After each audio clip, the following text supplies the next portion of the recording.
Hello guys! Mga papitas at mamitas, this is Raquel Solana Castales or aka Inday Mama Vlog. Ayan, happy Sunday to each and everyone for today's video. Ayan, I just wanna share with you guys yung nadidinig ko din at tumatakbo din minsan sa isip ko. Kaya pakinggan nyo po ito ang ating konektado din po at for the gospel for today. Ayan, sakop po ito sa ating linggong homily, guys. And syempre, gusto kong i-share din sa inyo ang mga bagay-bagay, Ayan. Remember guys, lagi ko po sinasabi na I am not exactly a religious person, pero syempre marunong naman tayong tumanaw ng utang na loob sa Poong May Kapal na siyang nagbigay ng lahat sa atin. So guys, may dalawang klaseng tao daw dito sa mundo. Umpisahan na po natin. Ang taong may problema pero nakikita ang paghihirap. At ang pangalawa, ang taong may problema pero ang nakikita ay ang pagpapala at bibigay ng Diyos, Who are you in these two person, guys? These two kind of people who are person was a problem but only sees sufferings? Or are you the person that yet sees the possibilities come through the Lord or from the Lord? Wala naman pong taong walang problema or diretsong hindi tayo dinadatingan ng problema, guys, di ba? Wala ring taong walang paghihirap. Ito guys ang sinasabi sa ating ebanghelyo, Kung talagang tayo daw po ay sumusunod sa kagustuhan ng Diyos o sa ating Panginoong Jesus, si Jesucristo, kailangan po nating buhatin ang ating mga krus. Yung mga binibigay niyang krus sa atin ay kailangan nating pasanin, guys. Lalong-lalo na kailangan nating harapin ang ating mga problema. Yung mga pagsubok po, guys, na dumadating sa ating buhay ay wag na wag po nating tatalikuran. Kailangan po nating harapin isa-isa. Hindi po tinatalikuran ang mga problema. Yung mga pagsubok na yan, kailangan po nating mamatay muna. Ano po? Ayan. Patayin ang ating mga sarili. Pero kung talagang tayo ay may tiwala sa ating sarili at sa ating lalong-lalo na sa Panginoon, at kung maganda ang ating mga pag-uugali at totoong-totoo ang pananalig natin sa ating Poong May Kapal o sa ating Diyos na lumikha na si Jesucristo, na naniniwala tayo na siya ang ating tagapagligtas sa ating buhay, kahit na po tayo ay dumaan sa mga maraming pagsubok po sa buhay, mananatili po itong magaan. Lalong-lalo na ang ating pakiramdam. Mananatili tayo at makakaranas ng pagpapala ng Diyos. Kung talagang tayo ay susunod sa ating Panginoong Jesus, ang ating Jesucristo, kailangan nating buhatin ang ating mga krus. Kailangan isa-isa ng ating mga problema ay ating harapin. Alam nyo guys, kapag yung mga yan ay nasunod natin, matatamo natin ang kapayapaan at kaliniwagan ng ating kaisipan at puso. Sa mga pagkakataong kung saan mas lalo tayong nagpapadala, kapag po pala tayo ay nagpapadala sa ating mga problema, sa mga pagkakataong kung saan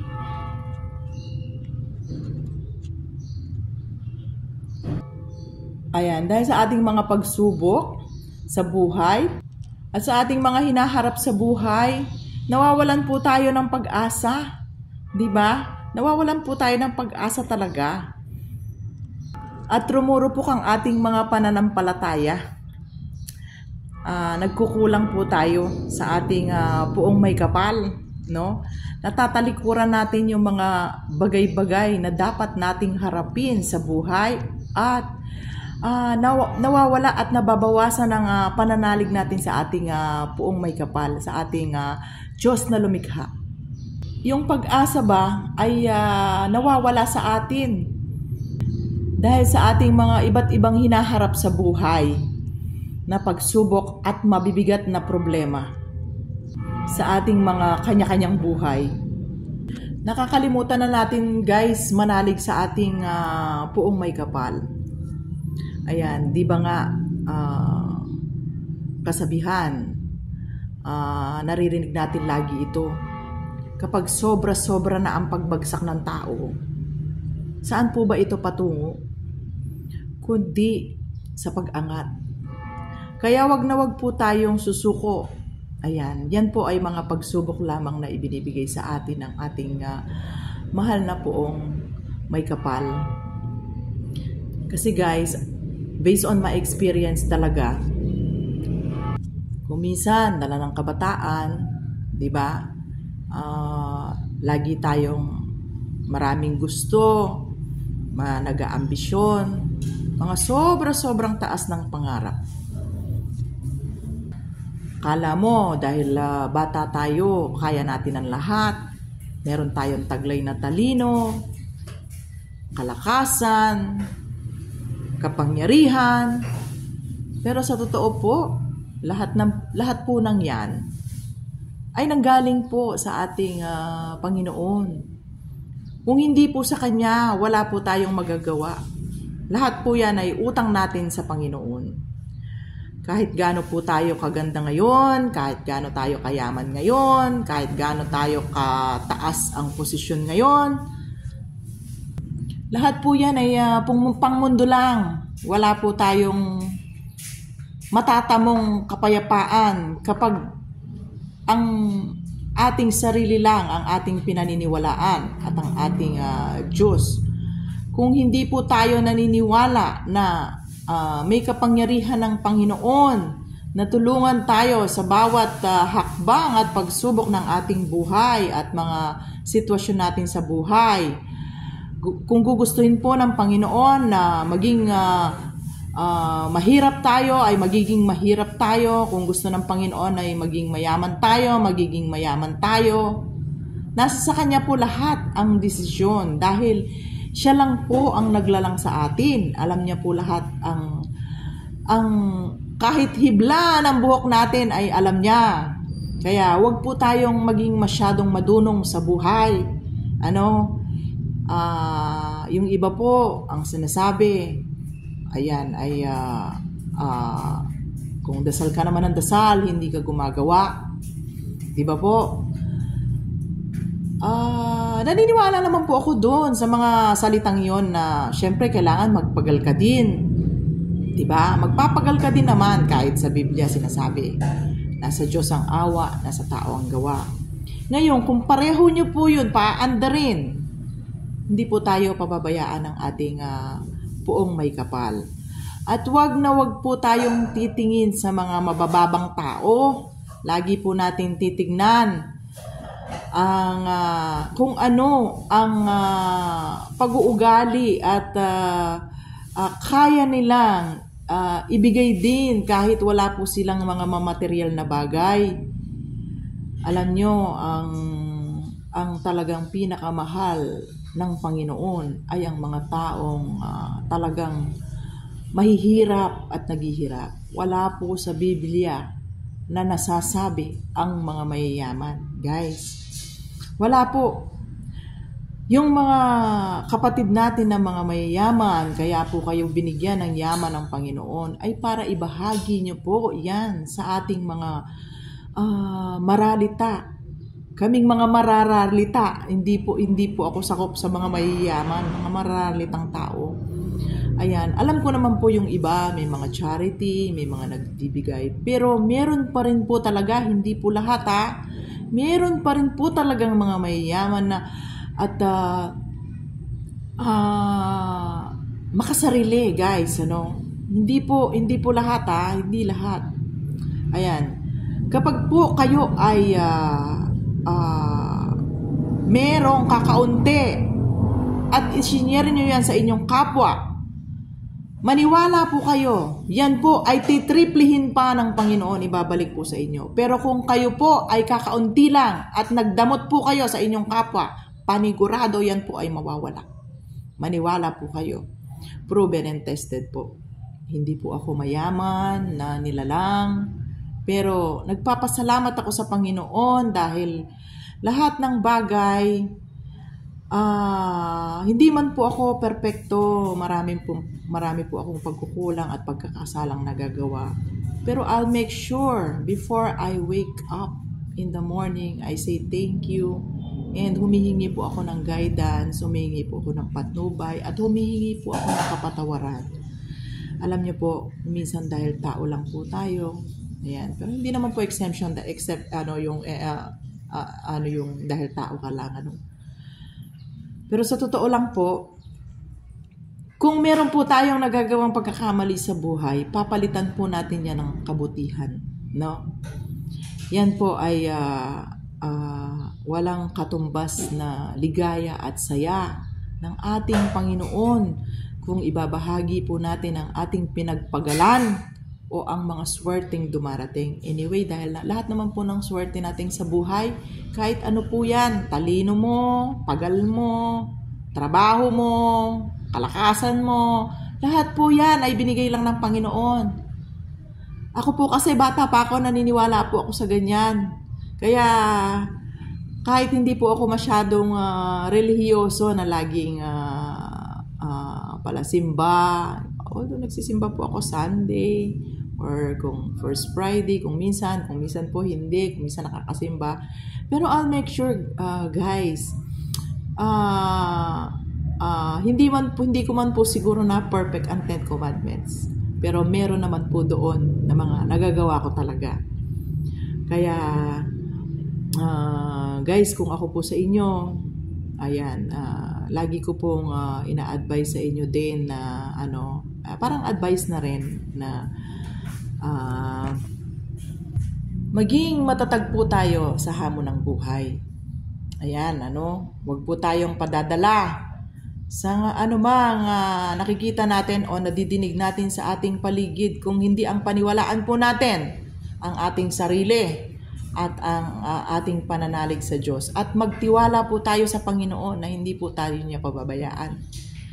Kahit ano pong paghihirap ninyo at paghihirap nating lahat, naniniwala po ako, pag mabuti ang ating kalooban, mabuti ang ating puso, ayan, tumutulong tayo sa mga mahihirap na talagang taos sa loob natin, hindi lang palabas, hindi lang pagkukunwari ang binibigay natin sa ating kapwa, tao. Yan po ay alam ng Panginoon. Alam niyo po ba?